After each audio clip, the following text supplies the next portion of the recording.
aí tá preparado para mais um conteúdo online? Quem aí tá preparado para estudar, se capacitar e melhorar como estudante? Eu tô preparada, e vocês? Então vem comigo, galerinha. Hoje nós vamos ver um conteúdo massa, bacana, com essa turma maravilhosa da 20CDD03, ó, que moram no meu coração. E para contemplar, né, hoje o nosso conteúdo, eu quero que você vá lá, corra, pegue seu material, pegue sua caneta, pegue seu papel, seu caderno, porque é muito importante que você faça as anotações, que você estude pelo seu material e que você fique aqui coladinho e ligadinho comigo, tá bom? Então vem comigo que tá começando mais um conteúdo top para vocês. Vamos lá? Gente, então, como eu falei para vocês no nosso último conteúdo, né, como eu já tinha dado a previsão, hoje nós vamos conversar um pouquinho sobre a memória, né? Então, será que o cuidador tem um papel importante dentro da qualidade da memória do paciente? Então, hoje nós vamos discutir sobre isso, certo? Onde eu encontro todo esse conteúdo? Você vai encontrar lá no seu capítulo 12 do seu material, né? A partir da página 62, a partir da página 62, tá? Sempre naquele esquema. Lê, revisa, faz fichamento, dá uma olhada e depois vem para o nosso conteúdo, tá? É assim que funcionam nossos estudos. Então, hoje nós vamos contemplar o tema o cuidador e a melhora da memória, beleza? Pega lá o material. Então, vamos lá, meu povo. Gente, queria fazer um desafio para vocês, tá? Então, por isso que eu pedi para vocês pegarem lá a caneta e o papel. Eu quero que vocês olhem para essa imagem aí e que vocês vejam rapidamente, vou já passar para não ficar demorando muito, a imagem e esses nomes que estão aí, tá? Vou dar 5 segundinhos, 10 segundinhos para vocês.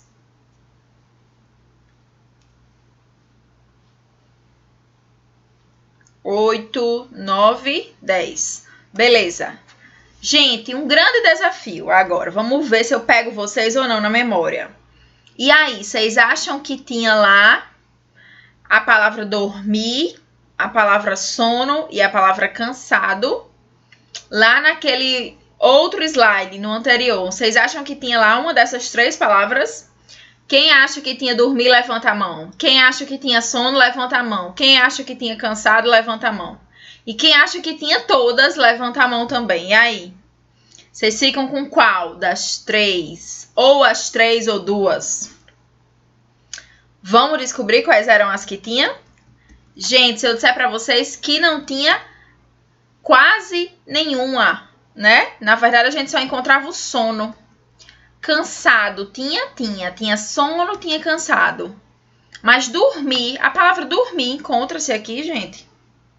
Não encontra-se. Mas é muito comum vocês responderem que tinha a palavra dormir aqui. Por que isso acontece? Porque que o meu cérebro me engana a ponto de eu afirmar que tinha uma palavra sem ter. Vocês já pararam para pensar que a nossa memória ela não é construída apenas com o visual? Existem outros estímulos por trás que fazem com que a gente se lembre ou não de alguma coisa. Principalmente informações que a gente já tinha no nosso cérebro. Isso faz total diferença no armazenamento da memória. E se a gente para pensar que dormir é uma palavra muito associada a essa cena que a gente está vendo e essas outras palavras, a gente entende o porquê que a gente acredita fielmente que ali, nesse meio de palavras, tinha a palavra dormir, né? Muito mais do que um joguinho de memória, este joguinho aqui, né, essa dinâmica, é para estimular vocês a passearem também por outras áreas, a parte sensorial, a parte de memória antiga, resgatar informações e informações que já estão guardadas aí no cérebro de vocês. Para a gente fazer um teste e vocês verem como não depende apenas de eu querer memorizar, né? Depende também de outras coisas. E é sobre isso que a gente vai conversar no nosso encontro, tá? Então, para a gente iniciar depois dessa dinâmica rápida, eu vou definir um pouquinho para vocês o que é memória, tá? A memória é um processo pelo qual a gente consegue codificar, armazenar e recuperar informações. Como assim, prof? Não entendi nada. Vamos entender. Então, quando a gente passa por alguma situação, ou quando a gente está lendo alguma coisa, ou assistindo alguma coisa, né? Aquela informação ela vai ser codificada, transformada em um código para poder ser armazenada em alguma parte do meu corpo. Hoje já se sabe que nós armazenamos, né, todas essas informações lá na cachola, lá no cérebro. Então, tem uma região do cérebro que é responsável apenas pela parte da memória, tá? Então, através da codificação das informações que a gente recebe no ambiente, e é assim conosco, com o paciente, com todas as pessoas, a gente vai começar a transformar esses códigos em armazenamento. Então, a gente vai guardar informações e é através dessas informações que ficam lá guardadas que a gente pode recuperá-las no momento em que a gente precisa. Vou dar um exemplo. Você não fica toda hora tentando decorar lá o seu CPF, por exemplo. 060, não sei o que, não sei o que, não sei o que, não sei o que. Né? Você não precisa estar toda hora repetindo. Por quê? Porque você já codificou, você já armazenou, e quando você precisa recuperar essa informação, você vai lá nesse localzinho e recupera aqueles números que você já sabe, porque você, antes de ficar, né, repetindo naquele momento instantâneo, já tinha armazenado, certo? Então, a memória, ela serve para isso, serve para que a gente, quando precisa de uma informação, ela seja resgatada. E é importante dizer que nenhum processo de aprendizagem, ele acontece sem memória, tá? Seja nossa aprendizagem aqui no curso, na escola, seja a aprendizagem do nosso paciente num movimento de fisioterapia, de fono, seja o que for, tá? Então, para que ele consiga aprender novas coisas e até recapitular aprendizados que ele teve antigamente, ele vai precisar da memória, certo? Consequentemente, se ele tiver uma doença, né, alguma alteração que vá lá afetar a memória, a gente vai ter déficit de aprendizagem. Então, aquele paciente ele vai ter dificuldade de aprender uma coisa nova, certo? Beleza. E o que é que a gente pode fazer no nosso dia a dia que possa afetar nossa memória, certo? Existem algumas patologias, mas existem alguns comportamentos também que podem afetar diretamente a memória, certo? Então, aqui a gente trouxe alguns. Então, alguns pacientes, né, que têm depressão, ansiedade, estresse, né, alguns pacientes que sofrem de doenças crônicas, como hipertensão, diabetes, eles podem ter, associado a isso, né, ao descontrole da doença ou junto com a parte psíquica, social, né, psicológica, desenvolver uma perca na memória, uma falha na memória, certo? Então, é muito comum que pacientes depressivos, ansiosos, aquela pessoa muito ansiosa, né? Eu sou muito esquecida, eu tenho muito esquecimento, pode estar associado a esse processo de ansiedade, certo? Preocupação excessiva, né? Então, muitas coisas para resolver, muita bronca, eu tenho milhões de coisas para resolver essa semana. E aí é normal que naquele período você fique um pouco realmente com déficit de memória, esqueça de algumas coisas, né?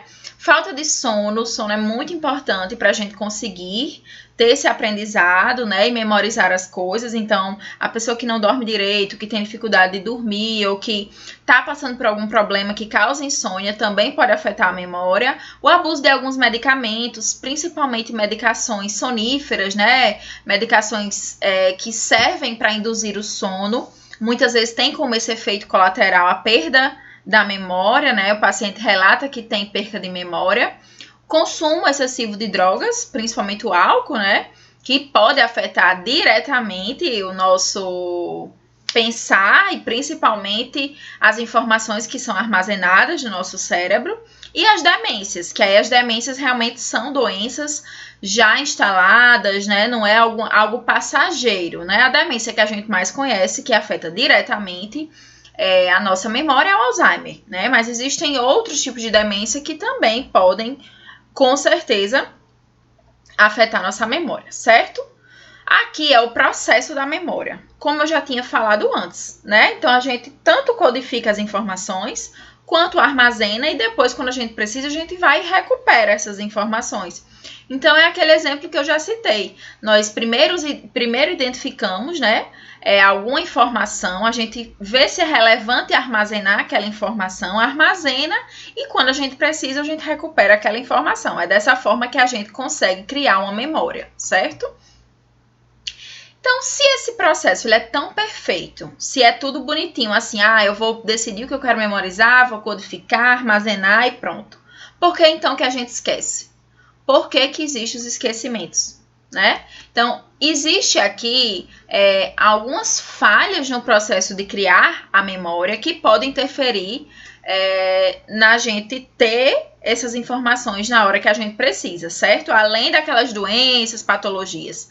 Primeira coisa, pode acontecer uma falha na duração da codificação, então por falta de atenção, você tá lá assistindo uma aula ou vendo alguma coisa e não preste atenção, tá vendo, gente? Por isso que é importante prestar atenção. E aí essa codificação, ela não é bem feita e consequentemente não vai ser armazenada direito. Pode ser falhas justamente na retenção dessas informações, né? Então, uma informação que é muito semelhante à outra, você confunde, aí armazena tudo junto, tá? Então, vamos supor que você conhece uma pessoa com nomes muito parecidos, e aí é comum que você troque, que as coisas, porque como são códigos muito parecidos, às vezes acontece a falha do armazenamento.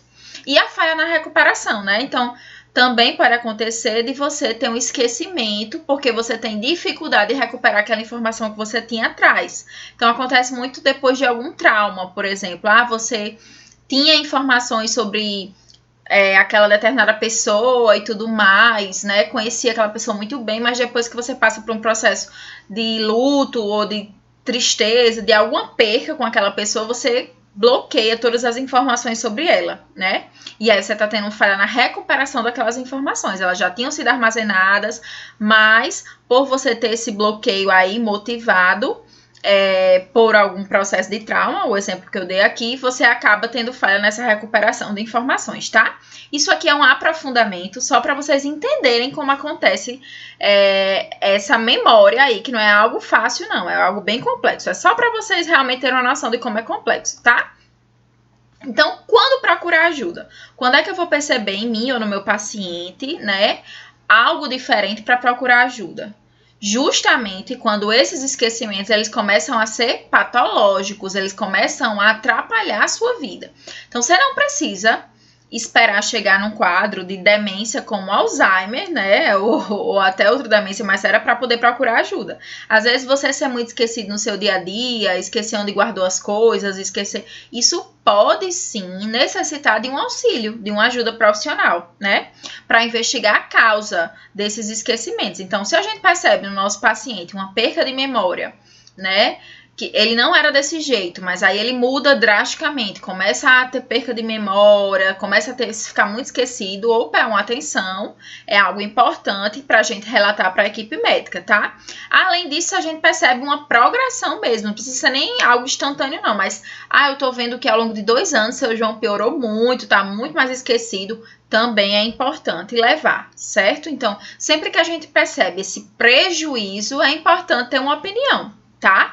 Isso não significa que a pessoa vai precisar tomar medicação ou alguma coisa do tipo. Às vezes, quando é identificado o fator é um estresse, é ansiedade. A gente trata o problema, né, base, e aí depois a memória, ela melhora consequentemente a isso, tá? Então, é importante saber que existe ajuda para isso. Tanto médica quanto de apoio mesmo, psicológico, tá? E aí, quais são as técnicas que a gente pode aplicar dentro do meu cenário como cuidador, né?